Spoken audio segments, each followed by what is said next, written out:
সুপ্রিয় দর্শক মণ্ডলী, আসসালামু আলাইকুম। স্বাগতম জানাচ্ছি ভেটেরিনারি ঔষধ পরিচিতি পর্বে। আজকে কথা বলবো DG8 ভেট নিয়ে। এটি একটি এসকেফ কোম্পানির পাউডার।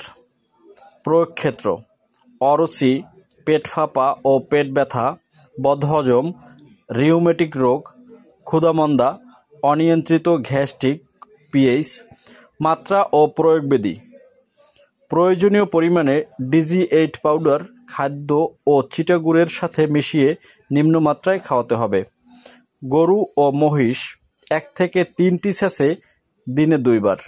বাছুর, ছাগল ও ভেড়া 4-এর 1 অথবা 2-এর 1টি স্যাশে দিনে 2 বার অথবা রেজিস্টার্ড ভেটেরিনারিয়ান অথবা কনসালটেন্টের পরামর্শ অনুযায়ী ব্যবহার্য। সংরক্ষণ: আলো ও আর্দ্রতা থেকে দূরে রাখুন। 30 ডিগ্রি তাপমাত্রার উপরে সংরক্ষণ করা যাবে না। সকল ঔষধ শিশুদের নাগালের বাইরে রাখুন। সকলকে